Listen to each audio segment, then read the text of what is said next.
Gracias por venir a La Ley de la Selva. Buenas Un noches. placer. Gracias por la invitación. ¿Viste la cuenta que saqué recién? ¿Viste los gráficos? ¿Sobran los dólares, como dice Caputo, o no? Bueno, este año es un año donde ha habido más abundancia, por eso el Banco Central pudo comprar y de hecho no subió tanto, de hecho sube hace poco menos de un mes. O sea que podría decir que en esta coyuntura ha habido abundancia de dólares.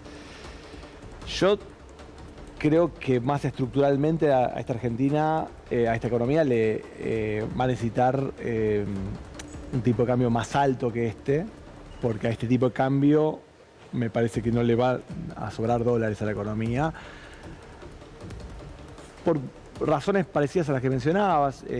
¿Cuánto más alto, Martín? Bueno, eso es debatible y no lo sé exactamente. No en estos niveles, nadie sabe exactamente cuál es el precio donde la economía puede fluir bien. Yo lo que creo es que, Argentina tiene un banco central sin reservas, con reservas negativas todavía.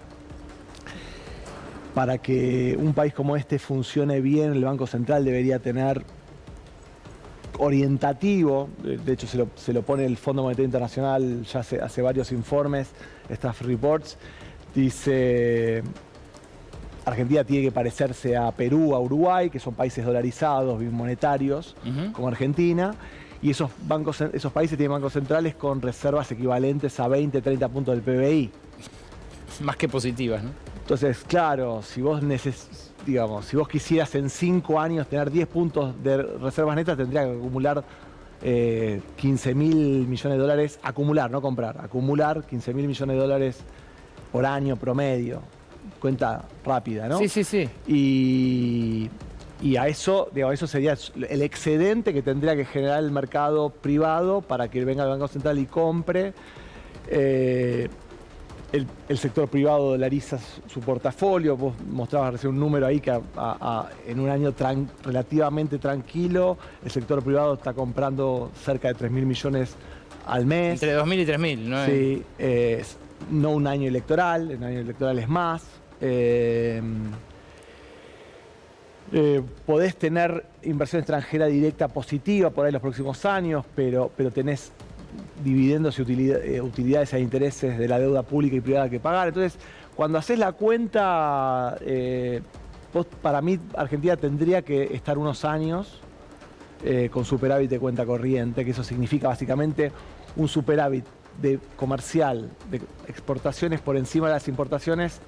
Y cuando hablo de exportaciones por arriba de las importaciones, incluyendo servicios. Claro, servicios que son del turismo, los viajes afuera, que más que compense lo que tenés que pagar de utilidades e interés de la deuda. Bueno, eso no está pasando ahora. No, por eso. Lo que vos decís, entonces eso significa que necesitas un tipo de cambio más alto. Además, pensemos en una economía que debería crecer, porque este excedente se está generando también con una economía que está, salvo un par de sectores, virtualmente estancada, que sobreimportó el año pasado y ahora se encontraron con muchos importadores que no tenían mercado para vender, entonces ahora con esos stocks no están comprando importaciones. Entonces, en una economía que crece y que quiere robustecer las cuentas del Banco Central, el activo del Banco Central, y vas a necesitar un superávit de cuenta corriente, y eso significa un tipo de cambio significativamente más alto que el actual. Cuando digo significativamente, no digo 2 monedas, digo un poco más que lo que estamos como dice arriba. Santangelo, ¿no? Bueno, no sé si hacer los niveles que dice Rodolfo, pero sí, significativamente más alto que actual. O sea, no sé exactamente cuánto, pero no menor. Vos decías la semana pasada, creo, en una intervención, o lo publicaste en un informe, que aún cuando Vaca Muerta estalle, siga creciendo como está creciendo en términos de generación de divisas, no va a alcanzar de ninguna manera a los países que exportan commodities a lo loco, como Perú, como Chile, como Australia. ¿Podés hacer rápidamente esa cuenta? Sí, Vaca Muerta es una cosa espectacular. Está creciendo a un ritmo impresionante, sorprende a todos. Creo que hay un consenso entre los analistas, la política, que efectivamente es una gran ventana de oportunidad para la Argentina. Eso viene unos pasos más atrás la minería. Pero no, fue la única política de Estado que tuvo Argentina en los últimos 20 años, ¿no? Exacto, sí. Bueno, Servicio del Conocimiento también se la apoyó. Pero cuando vos hacés los números, te das cuenta que un país de la envergadura de la Argentina no puede vivir de un sector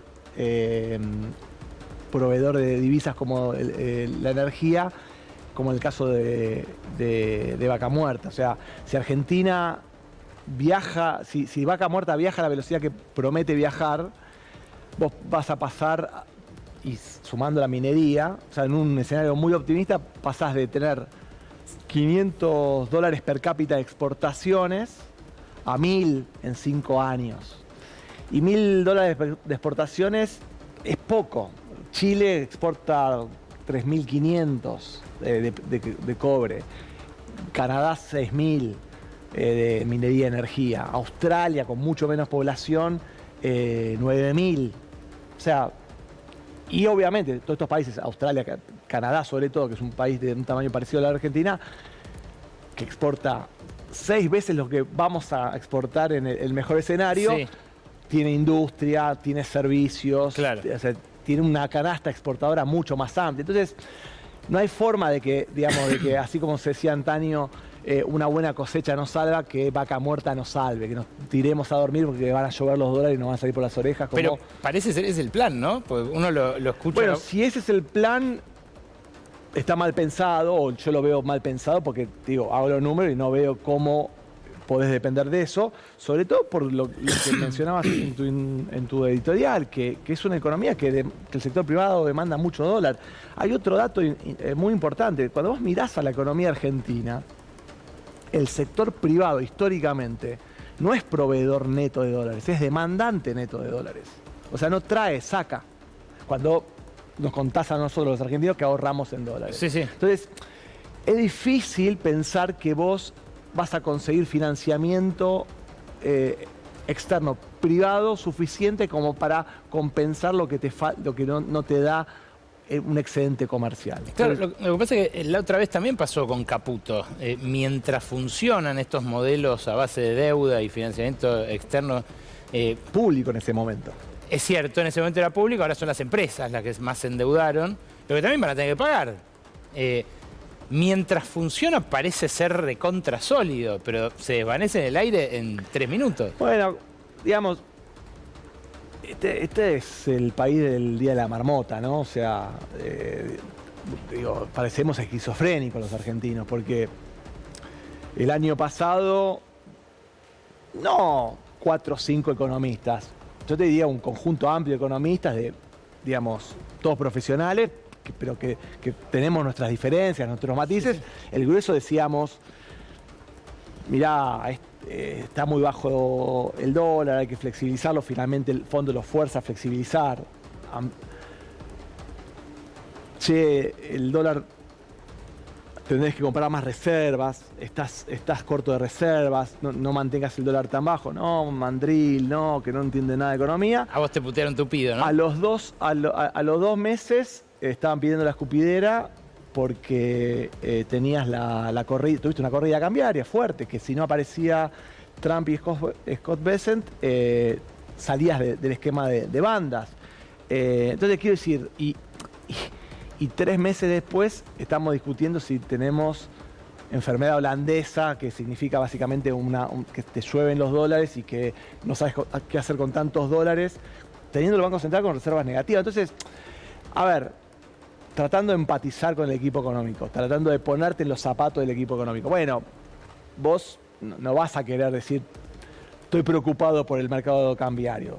Vas camino, termina el Mundial en un mes, menos de un mes, empieza el clima preelectoral, se pueden empezar a dolarizar los portafolios. Entonces vos decís, bueno, querés dar una seguridad o tranquilidad de que esta vez no va a pasar, quédense tranquilos. Es lógico, es razonable. Pero bueno, desde el punto de vista de un analista, no podemos decir, acá se resolvió el problema de los dólares en Argentina. Está clarísimo. Esto, bueno, aquí ha sido dicho, también el año pasado, también en reiteradas ocasiones. En tu caso, hay un adicional que es que se lo decís a muchos de los dueños. Hay gente que te consulta a tu consultora, que sabe de tu trayectoria, el CEDES, en fin, un prestigio que hace que a uno lo convoquen a hablar. Y, por ejemplo, la semana pasada te convocaron a hablar en un evento organizado por Clarín, donde está el vicepresidente corporativo de Techint en otro de los paneles, creo que a continuación. ¿Cómo ves vos a los dueños? ¿Cómo ves vos al ecosistema corporativo moviéndose frente a estas incertidumbres? ¿A qué te referís más concretamente? A los dueños de las grandes industrias locales. Digo, ¿a cómo se mueven respecto a qué? Así, ¿ven estas mismas fragilidades que estabas describiendo vos recién? Yo creo que hay una sensación generalizada de que lo macrofinanciero está más sólido. Ciertamente la inflación bajó respecto de cómo heredó el gobierno de Milei, que estabas, no te digo en hiperinflación, pues eso, no estabas en ese nivel, pero estabas en una situación de muy alta inflación, de casi 2 dígitos mensuales. Incluso hubo meses de 2 dígitos mensuales. Y ahora estás en una situación de bastante menos inflación. El riesgo país pasó lo mismo, estabas en 1.500, estás en las puertas de poder emitir deuda en los mercados internacionales. Entonces hay un clima digamos, estás acumulando reservas, hay estabilidad cambiaria, la aparición de vaca muerta y en segundo plano la minería le agrega oferta de dólares a la economía. Entonces hay ciertamente una situación de mayor solidez. Lo que creo que todo el mundo está viendo es que, salvo los sectores donde realmente hay ventajas competitivas, aún con un dólar bajo, como puede ser la minería y la energía, o incluso el agro, hasta por ahí, el resto de la economía está paralizada o está estancada o está en caída. Y yo creo que eso está preocupando a toda la gente que piensa en la Argentina, y ahí hay una preocupación. Y es una preocupación válida porque, digamos, a mí me parece que está bastante claro, está muy estudiado en Argentina, en América Latina, en Estados Unidos, que cuando vos cerrás una fábrica, cerrás una empresa, despedís un trabajador,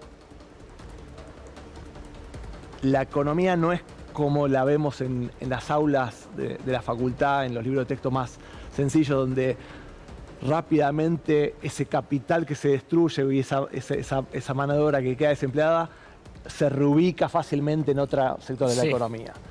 Los trabajadores vienen con un saber que no es fácilmente trasladado de una operación a otra, y vos no podés trasladar un telar a convertirlo en una perforadora para sacar gas o petróleo en un pozo petrolero. Entonces,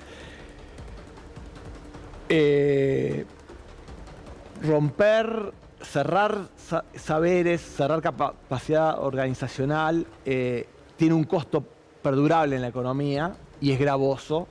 Y eso tiene consecuencias duraderas que realmente complican no solo el entramado productivo, sino la consistencia política y social de cualquier proyecto económico.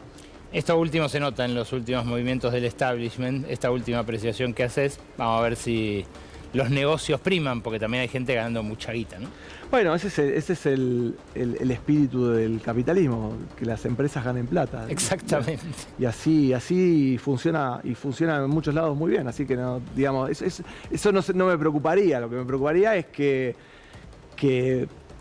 no puedas tener un proyecto que integre a la sociedad, porque finalmente, digo, no por un punto moral, que sí estoy dispuesto a hacerlo, sino por la propia sostenibilidad de un proyecto. O sea, digamos, eso me parece más importante, porque finalmente la moral es de cada uno, y vamos y votamos. Exacto. Y eso lo define la elección. Pero si vos querés que algo funcione, tiene que incluir, porque si no, no funciona.